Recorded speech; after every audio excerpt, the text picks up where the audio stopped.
definitely going to upset a lot of counselors by saying this, but this mistake is one of the biggest things that I see when it comes to mental health counseling. And unfortunately, your therapist may be making this same mistake. And it's so important because not only is it a mistake, but it could be making your symptoms and trauma worse. What I'm talking about is instead of providing counseling, therapists will hold space for a client without knowing what that means. And they're actually being what I call ignorant empaths. And that's a very offensive term, but I mean it in a way that I hope inspires others to be better, because as a qualified supervisor and a licensed mental health counselor myself, I see this all the time. So what do I mean?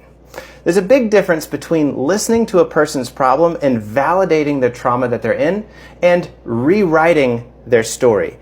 Not only rewriting the story, but giving them the pen to rewrite their own story. That's real empathy. What this looks like is when a client comes in and they say, well, I'm not attractive, so my partner doesn't like me. They're not able to concentrate on me. They're not giving me the attention I deserve, and it's because I'm not attractive. When we're in a traumatic experience, a person will come up with a core lie that they then believe and start to act out in every aspect of their life. And so in this scenario, you can see the core lie is, in order to be loved, I need to be perfect.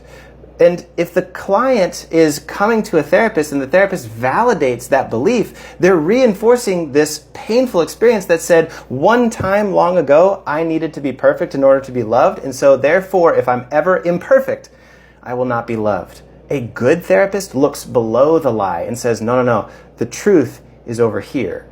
You are deserving of love. And actually, you being imperfect makes that love more unconditional and more real. And so it's almost like this triangle where it'll shoot off over here. And instead of addressing it directly here, we have to address the scenario, the experience that caused that person to believe that core lie. And so it just shakes me to my core that there are sessions going on out there that are reinforcing core lies instead of instituting what I call a replacement belief.